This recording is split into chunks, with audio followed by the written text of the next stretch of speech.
आज हम बात कर रहे हैं द भारतीय न्याय संहिता 2023 की, और साथ ही साथ इसमें हम समझेंगे चैप्टर 4 के सेक्शन 26 से लेकर 30 तक। तो वन बाय वन सारे सेक्शन को समझेंगे चैप्टर 4 के। अपनी प्रीवियस वीडियो में मैंने आपको चैप्टर 3 और चैप्टर 4 के जो सेक्शन 25 तक के सेक्शन है उसे क्लियर कर चुकी हूँ। अगर आपने नहीं देखी है तो आप मेरे चैनल की प्लेलिस्ट में जाके वहां से द भारतीय न्याय संहिता की प्लेलिस्ट में जाके वहां से अदर वीडियो देख सकते हैं। तो स्टार्ट करते हैं आज की वीडियो। तो आज की वीडियो में सेक्शन 26 से स्टार्ट करते हैं। जो चैप्टर 4 है वो है साधारण अभ्यास से रिलेटेड, जनरल एक्सेप्शन से रिलेटेड।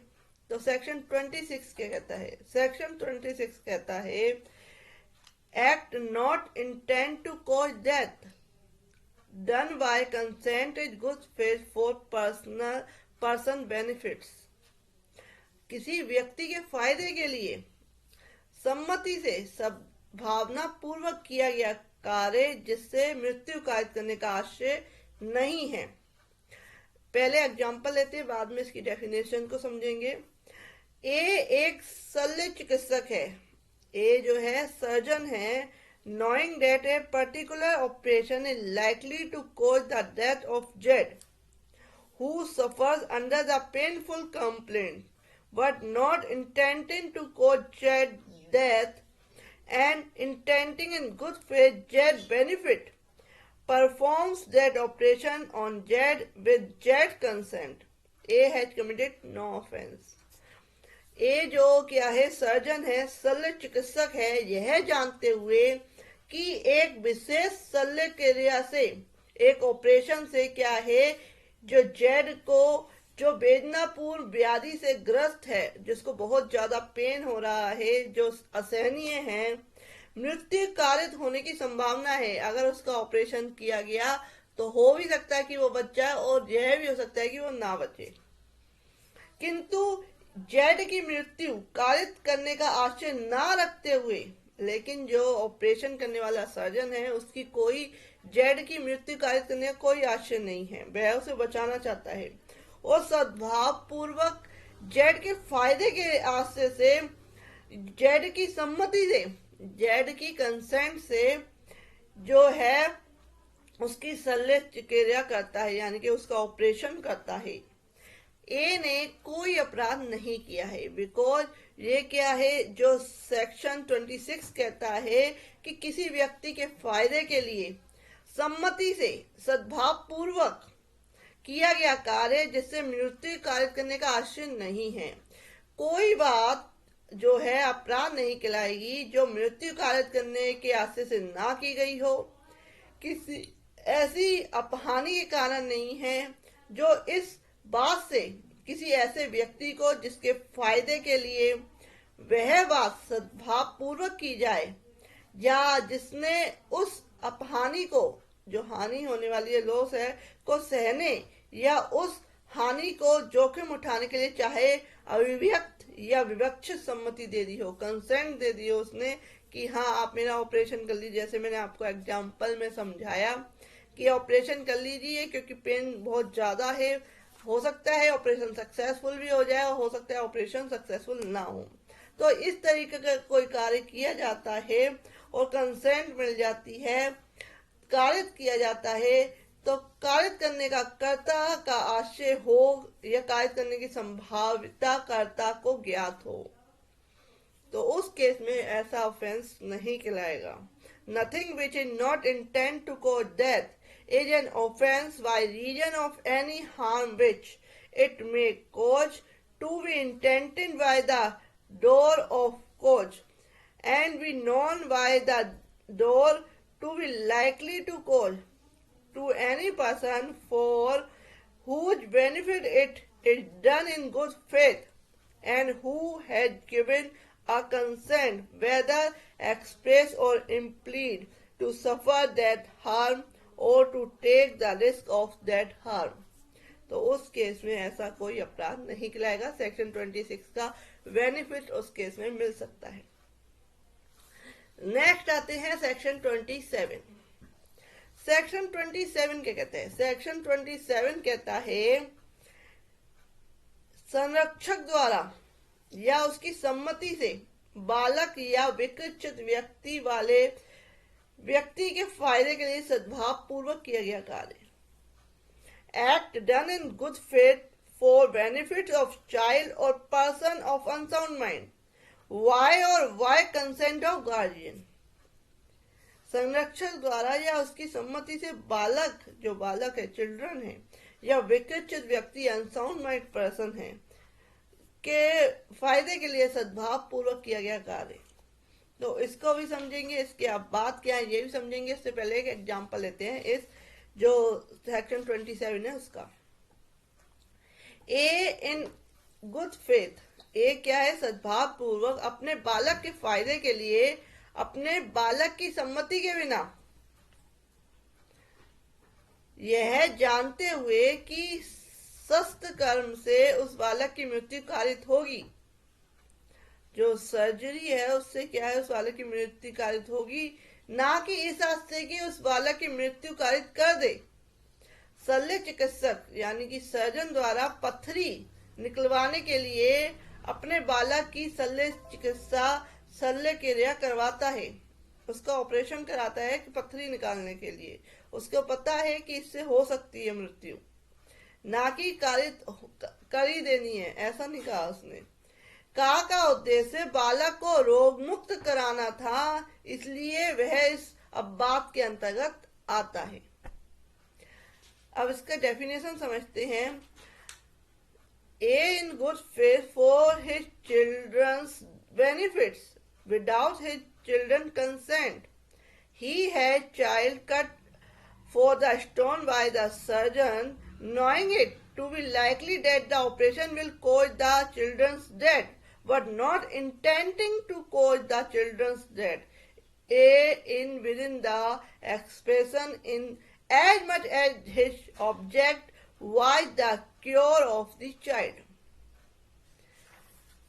इसका जो डेफिनेशन है उसको समझते हैं अब कि कोई बात जो 12 वर्ष से कम आयु के व्यक्ति या विकृत व्यक्ति के फायदे के लिए, 12 वर्ष से कम आयु के, ये नोट करने वाली बात है कि जो बालक 12 वर्ष से कम आयु का है उसके लिए या अनसाउंड पर्सन जो कि विकृत है, अनसाउंड माइंड है, उस व्यक्ति के फायदे के लिए सद्भावना पूर्वक उसके संरक्षक जो गार्जियन है उनके द्वारा या विधि पूर्वक सादा किसी अन्य व्यक्ति द्वारा या अभिव्यक्त या विवक्षित सम्मति से की जाए, उसकी सम्मति लेते हुए या की जाए, किसी ऐसी हानि के कारण अपराध नहीं है जो इस बात से कि उस व्यक्ति को कारित हो या कारित करने का कर्ता का आशय हो या कारित करने की संभाव्यता कर्ता को ज्ञात हो, परंतु इसके कुछ अपवाद हैं।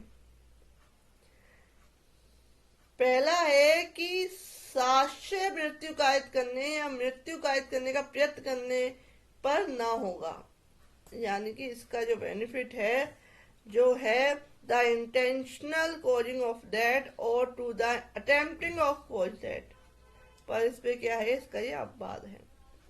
मृत्यु या घोर अपहानि के निवारण के या किसी घोर रोग या अंग शैथिल्य से मुक्त करने के प्रयोजन से भिन्न किसी प्रयोजन के लिए किसी ऐसी बात के करने के पर ना होगा जिससे करने वाला व्यक्ति जानता हो कि उससे मृत्यु कारित होना संभाव्य है। यानी कि बहुत ज्यादा गंभीर रोग है कि बिना ऑपरेशन के बंदा जीवित रह ही नहीं सकता, तो रिस्क लिया, तो उस केस में जैसे कि हम कहते हैं अपने किसी बच्चे का किसी तरह का अगर कोई दिक्कत आती है तो हम कंसेंट देते हैं डॉक्टर को कि नहीं आप कर दीजिए, और आप वो फॉर्म भरवाते हैं। इसी कंसेंट को लेने के लिए वो फॉर्म भरवाते हैं कि कुछ भी होता है तो आप हम पे केस ना कर पाए। तो इसके अपवाद है, इसके अतिरिक्त नहीं होगा कि हाँ बंदा क्या है बिना ऑपरेशन के, बिना इस तरीके के डेंजर जो है सर्जरी के क्या कहते हैं बच सकता था, तो उस केस में इसका बेनिफिट नहीं होगा। नेक्स्ट आते हैं कि स्वेच्छा घोर उपपत्ति कारित करने या घोर उपपत्ति कारित करने का प्रयत्न करने पर ना होगा, जब तक कि वह मृत्यु या घोर आपत्ति के निवारण के या किसी घोर रोग या अंग से शल्य के मुक्त कराने के प्रयोजन से ना की गई हो। यानी कि the voluntary causing of grievous hurt or the attempting of cause grievous hurt unless it be for the purpose of preventing death or grievous hurt or the curing of any grievous disease and infirmity। तो इसके अलावा यानी कि कोई गंभीर तरह का क्या है चोट है या किसी तरह का किसी का हाथ पैर टूट गया है या किसी तरह की, तो उस केस में है। अदरवाइज क्या है, अगर स्वेच्छा किसी तरह की कोई चोट पहुंचाई जाती है तो उस केस में इसका बेनिफिट इस सेक्शन का नहीं होगा। नेक्स्ट आते हैं कि इसके बादों में कहते हैं कि किसी ऐसे अपराध के दुष्प्रेरण पर नहीं होगा जिस अपराध के किए जाने पर इसका विस्तार नहीं है। The abetment of any offence to the committing of which offence it would not extend.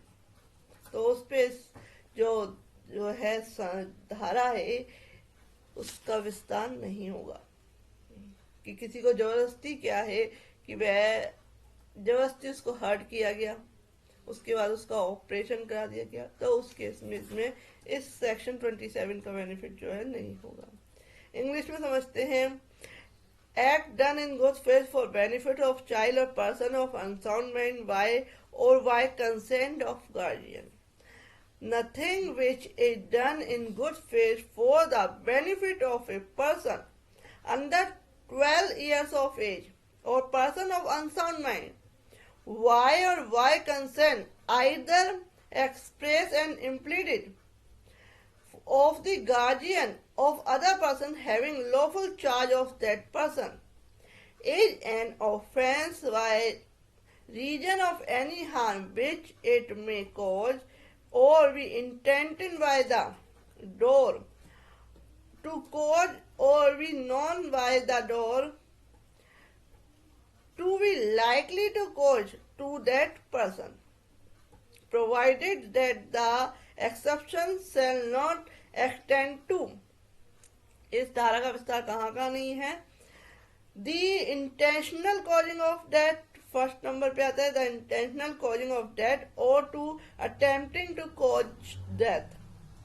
Second number पे आता है the doing of anything with the person doing it not to be likely to cause death for any purpose other than the preventing of death और grievous hurt और the curing of any grievous disease और infirmity.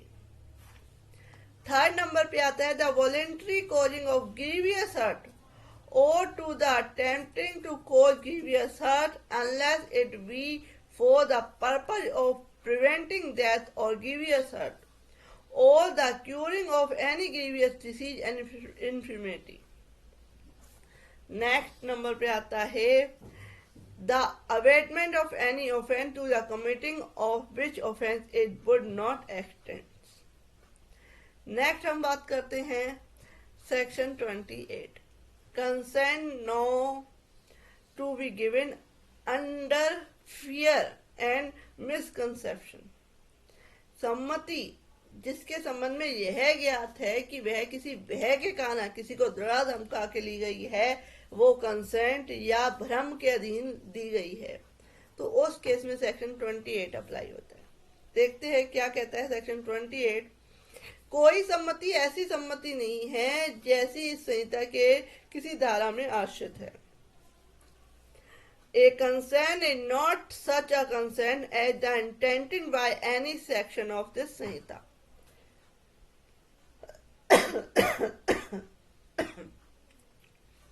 यदि वह सम्मति किसी व्यक्ति ने क्षति के भय के अधीन या तथ्य के किसी भ्रम के अधीन दी हो और यदि ऐसा कार्य करने वाला व्यक्ति ये जानता हो या उसके पास विश्वास करने का कारण हो कि ऐसे भय या भ्रम के परिणाम स्वरूप वह सम्मति दी गई थी। यानी किसी को किसी तरह का क्या है सम्मति से कंसेंट ली गई है किसी को भय दिखाकर, और वह व्यक्ति जानता है कि इसको क्या है, ऐसे डरा धमका के क्या है किसी तरह की कंसेंट ली गई है या कोई फैक्ट्स को छुपाते हुए कोई कंसेंट ली गई है। नेक्स्ट आते हैं यदि वह सम्मति ऐसे व्यक्ति ने दी हो जो विकृत मत्तता नशे की हालत में हो, उस बात की जिसके लिए वह अपनी सम्मति देता है, प्रकृति और परिणाम को समझने के लिए असमर्थ हो, या कंसेंट ऐसे व्यक्ति द्वारा ली गई है जो कि क्या है, अनसाउंड माइंड है, जो कि क्या है, नशे की इंटॉक्सिकेशन उसमें है, नशे की हालत में है, किसी तरह का ड्रग्स लिया हुआ है, नशा लिया हुआ है, शराब पिया हुआ है, या जिस तरीके से वह अगर सम्मति देता है और ऐसा व्यक्ति जो उसकी प्रकृति है, जो उसके रिजल्ट है, उसको समझने में असमर्थ है, तो उस केस में ऐसी कंसेंट जो है, ऐसी कंसेंट नहीं मानी जाएगी, जो कि सेक्शन 28 में डिफाइन है. If the consent is given by the person who, from unsoundness of mind and intoxication, is unable to understand the nature and consequence of that to which he give his consent. Next आता है कि third number पे आता है कि जब तक कि संदर्भ में तत्प्रतिकूल प्रतीत न हो, यदि वह सम्मति ऐसे व्यक्ति ने दी हो जो 12 वर्ष से कम आयु का हो, unless the contrary appears for the contest, if the consent is given by a person who is under 12 years of age. यानी कि ऐसा लगा है कि ये जो कंसेंट जो ली गई है वो 12 वर्ष से कम आयु के बच्चे के द्वारा ली गई है, तो उस केस में भी जो है, जो इस धारा का जो सेक्शन है उसका बेनिफिट लिया जा सकता है. तो सेक्शन 28 जो बताता है वो सम्मति, कंसेंट के बारे में बताता है कि अगर किसी को भय दिखाकर, किसी को डरा धमकाकर, या किसी को मिसकॉन्सेप्शन यानी कि इसको भ्रम में डालकर फैक्ट्स को, उसके कई फैक्ट्स को छुपा के क्या सम्मति ली जाती है, तो वो सम्मति नहीं कहलाएगी. तो उसमें सेक्शन 28 का बेनिफिट लिया जा सकता है. नेक्स्ट आते हैं सेक्शन 29. सेक्शन 29 क्या कहते हैं? सेक्शन 29 कहता है exclusion of act which are offences independently of harm caused.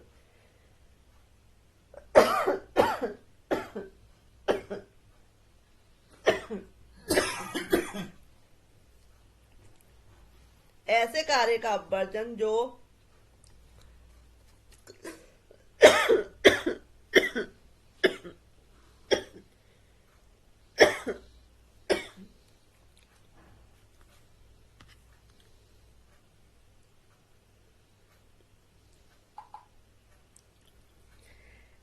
ऐसे कार्य का वर्जन जो कारित अपानी के बिना ही स्वतः अपराध हो. धारा 25, 26 और 27 के अपवादों का विस्तार उन कार्यों पर नहीं है. नेक्स्ट वीडियो में इसकी बात करेंगे. Thank you for watching.